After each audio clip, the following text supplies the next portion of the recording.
So zooming in on Pincuna, as a Geology 101, you've got a number of volcanic sub-aerial volcanics underwater, and they are the granite greenstone terrain. So everything, in between the granites. You have granites intruding in, and they provide the heat and some of the metals that produce, the large hydrothermal systems which produce these volcanogenic massive sulfide deposits.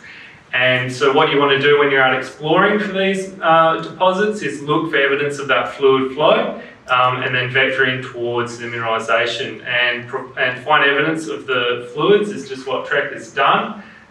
So Trek went out and stepped back and looked at the tenement and found that there wasn't systematic geochemistry, surface geochemistry, did the work and defined an anomaly. It was over 2 kilometres in strike length. Here I'm showing you the bismuth contours, but this anomaly isn't just bismuth. It's got copper, lead, zinc, it's got bismuth, antimony, arsenic. It's got all the classic Pathfinder elements for a large hydrothermal system related to VMS. So we came in earlier this year and did first pass RC drilling and got proof of process. So you can see some of the numbers there. We got multiple mineralised horizons. We got, 1 enriched in zinc. We've got, 20 metres at 1.48% zinc, including 6 metres at 3.75. There was up to 8.8% zinc in individual samples there. So you're getting high-grade zinc there. We had another horizon which was copper dominant, where you've got, the 25 metres, enriched in all the Pathfinder elements, including 3 metres at 0.75% copper. There was an untested IP anomaly right in the centre of it that we've just finished drilling the last week. So, it's really proof of process. These VMS systems, as you'll see from some of the other presenters and other known deposits around the world, they can go down for kilometres and kilometres, and so we've only just done first pass.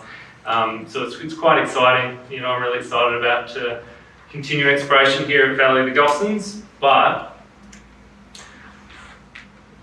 zooming out, where are we looking in the right spot? So there's the same soil anomaly from the previous slide, and as you can see, the coloured image is the contours of bismuth, and all the black dots to the right and to the south, all the soil samples that we've just finished collecting the last couple of weeks, because you can see the anomaly was sitting at the edge of our previous soil sampling grid, so we wanted to. There's plenty more of the same stratigraphy sitting along strike, so we wanted to go out, use the surface geochemistry, which has been proven to lead us into the mineralisation. Another exciting thing was that being massive sulfide hosted, the best way to remotely detect massive sulfides is to use electromagnetics, and Valley of the Gossans has never seen any electromagnetics, or hadn't until just a few weeks ago, and the rest of our tenements haven't either. So we engaged Excite to do a helicopter EM survey, which has thrown up a whole bunch of, here's a few photos of the maiden EM in progress, not only at Valley of the Gossans, but also our Honeyeater project at Pincuna.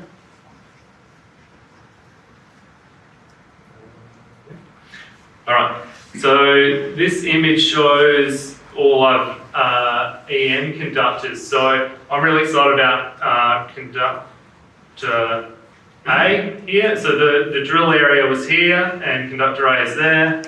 View over here is drill area here, conductor A there, which is directly along strike, sitting in the same stratigraphy as Valley of the Gossans. So I'm really excited to get out and see what we get from the surface geochemistry when the results come back from the lab.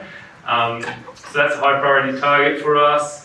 We've also defined a whole bunch of anomalies associated with a volcanic unit over here in Honeyeater North project. So, like I said, never had any EM, so we've got a bunch of late time conductors sitting in the right geological environment. We've got to get out there and do some surface geochemistry. We'll have to do heritage before we get out there drilling, but there's plenty of good work, exciting work for us to do in this region. You can see where Sulphur Springs sits over to the east. It's only 25 kilometres away. Historically, that side of the granite has been extensively explored for VMS, but over where we are, it just hasn't been looked at. So really excited about the next steps. We finished our surface geochemical sampling along strike at Valley of the Gossan, we submitted those for analysis. We'll see what it comes back with. We've got some field reconnaissance going on at the moment where we're checking out the landforms of the EM targets to work up our forward work programs. We've got, there's some picture from the drilling last week, and so we've just got those samples landed at the lab today, I'm told, so that'll be exciting to get those results back. We've cased a number of the holes for downhole EM. There's never been any downhole EM at Valley of the Gossans. So whilst we didn't actually pick up anything in the helicopter EM directly on top of Valley of the Gossans, we did get the anomaly along strike, nothing on top. But we'll put the probe down and put a much higher powered EM system directly over the top of where we know that we've got mineralisation, and hopefully that can help us vector in towards deeper diamond drilling program that we'll do next year. So in summary, Trek Metals, we have an emerging VMS discovery in the Pilbara region of Western Australia, and it's not just Valley of the Gossans, it's the Greater Vincuna project. We've got a passionate, experienced, well-supported team that's focused on discovery.